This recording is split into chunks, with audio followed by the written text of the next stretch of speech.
Okay, so let's proceed ahead with the fluid mechanics for ECAL, and we start with the fluid statics. So I want you to tell me about the Pascal's law. What do you think about that?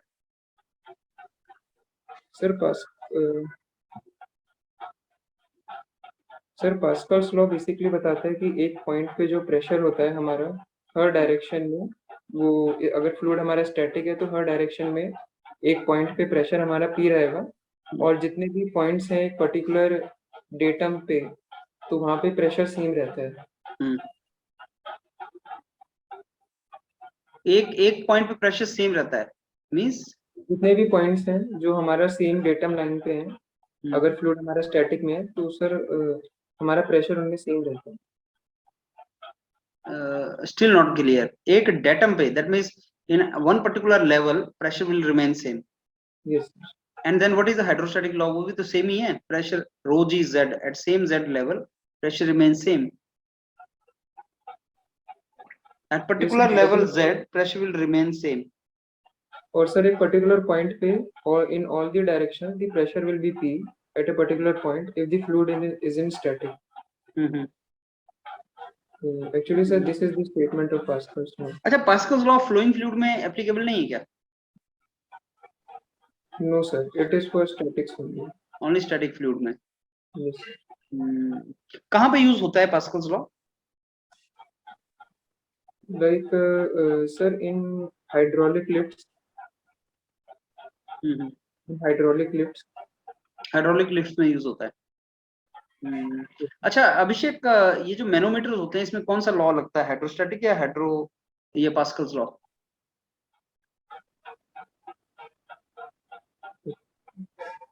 Sir दोनों ही लगते हैं। Like manometers में hydrostatic से like अगर हमारा venturi meter में हमने लगा रखा है मैनोमीटर, तो जो डिफरेंस होता है हाइट का दोनों कॉलम्स में, तो वो प्रेशर जो वरी करेगा, एक तो P प्लस रो जी एच से वरी करता है, और जो सेम लेवल पे जैसे हमारा अगर फ्लूइड होता है तो वहाँ पे प्रेशर सेम रहता है, तो दोनों ही वैलिड है। मैनोमीटर वैसे भी सर स्टैटिक्स रहता है अंदर का कॉलम, तो पास्कल भी वैलिड रहता है वहाँ पे। अच्छा मेरे को ये बताइए अभिषेक, ये जो फ्लूइड काइनेमेटिक्स है इसमें कौन से लॉज यूज होते हैं? Tell me some laws which you use in fluid kinematics.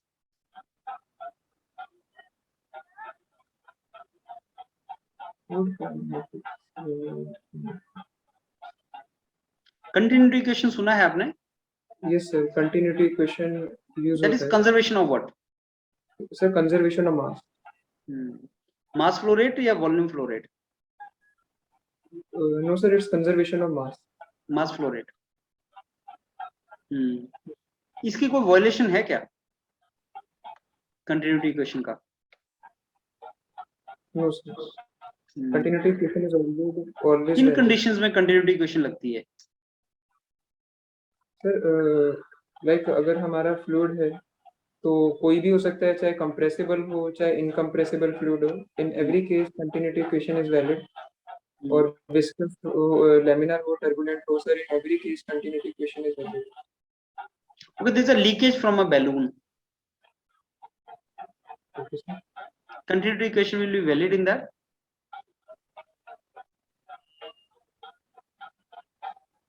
Yes sir.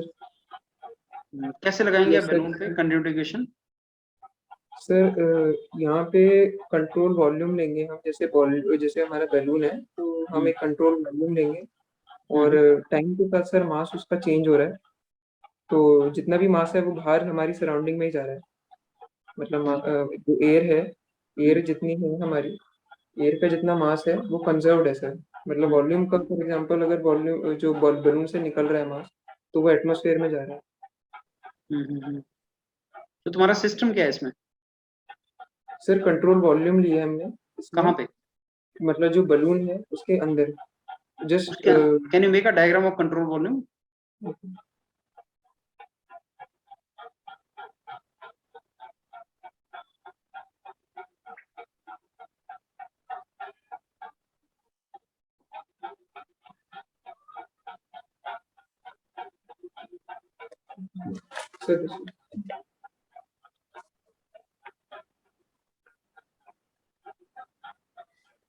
अभी कंट्रोल वॉल्यूम जो तुमने बना रखा है, ये तो कंट्रोल वॉल्यूम का साइज कांस्टेंट है, चेंज हो रहा है? सर चेंज करेगा टाइम के साथ। कंट्रोल वॉल्यूम का तो साइज चेंज नहीं होता है, that's the reason it is called control volume.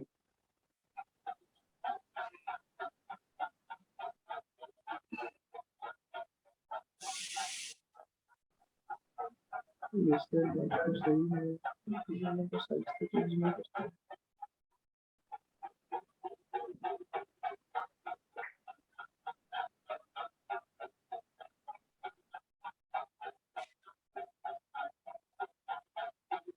इससे साइज तो चेंज करेगा इसमें कंट्रोल वॉल्यूम का।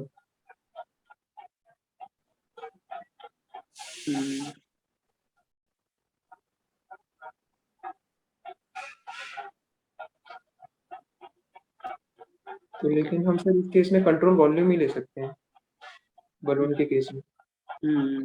अच्छा, मेरे को ये बताइए, ये लैग्रांजियन एंड यूलेरियन दो अप्रोचेस आपने सुनी होंगी। Yes sir. क्या है ये अप्रोचेस?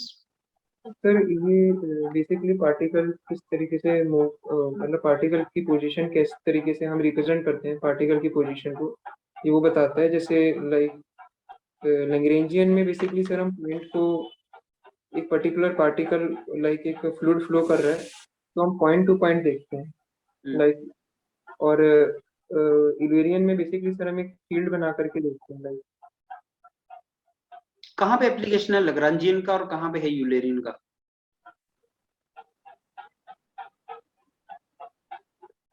बेसिकली सर फ्लूइड जब फ्लो करता है तो हम फ्लूइड फ्लो की स्टडी में ही हम यूज करते हैं कि बेसिकली पार्टिकल अगर हमें डिफाइन करना है कि पार्टिकल्स कैसे क्या पोजीशन ले रहे हैं, पार्टिकल की पोजीशन डिफाइन कर रही है। Let's say if x is a function of some x y z, तो सर ये हमारी यूलेरियन अप्रोच है। और Lagrangian sorry sir, if x is a function of some x not y not z not, तो sir ये हमारी Lagrangian approach है। And if हम x को डिफाइन करते हैं some like as a function of time or something like that, to then sir it's Ewlerian approach. But can you give me some actual example where you can tell me, sir, this is the approach we have used and this is the analysis we have done using Lagrangian approach or Eulerian approach?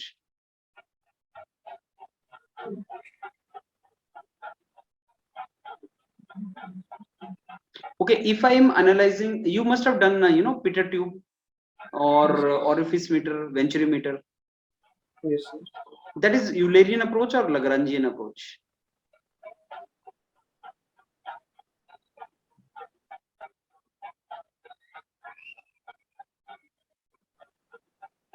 Sir, that is Eulerian or Lagrangian. Sir, actually I'm not getting exactly by what you are meaning by like Eulerian or Lagrangian approach. Why these two approaches are used? What are these approaches for?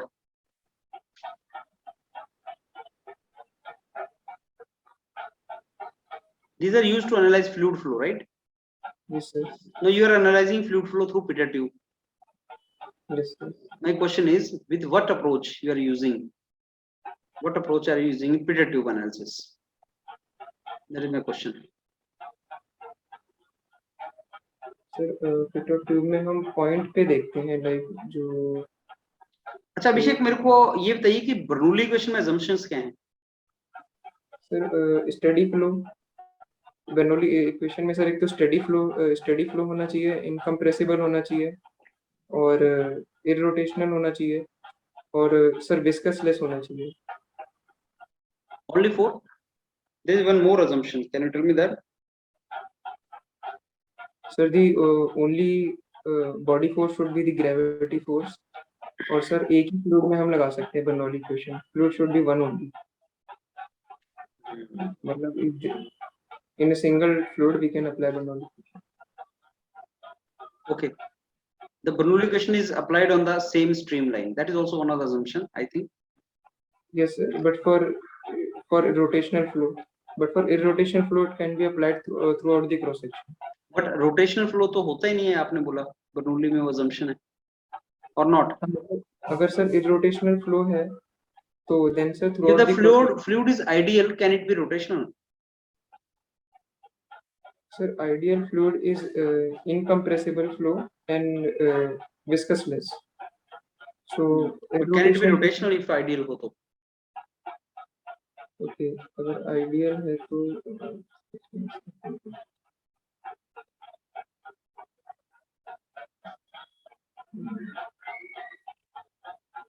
You know, there is something which is called potential flow.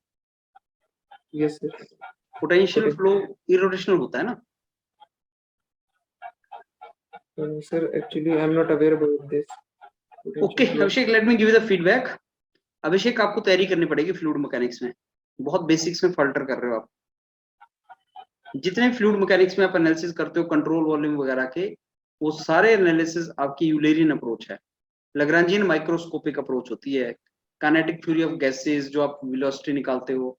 मेरे को लगता है आपने marathon भी नहीं सुना हुआ है फ्लूइड मैकेनिक्स का 8 घंटे का, तो बिना उसके मत आओ फिर आप स्नैप लगाना है. अभिषेक, आपका कॉन्फिडेंस नीचे जाएगा और आपको बेनिफिट नहीं होगा. बिना तैयारी के मत आओ आप स्नैप देने, आप तैयारी करो और स्नैप लगाओ. Go to marathon. If you want fluid mechanics, give yourself 2 days, revise marathon and then come for fluid mechanics snap. Because if you come without preparation, it will not help you. Got it? There is marathon for fluid mechanics, thermodynamics, strength of material, IC engine, material science. Just revise that. The moment you revise it, you'll in better position to answer. Okay, sir. You have a little idea about even conservation of mass flow rate.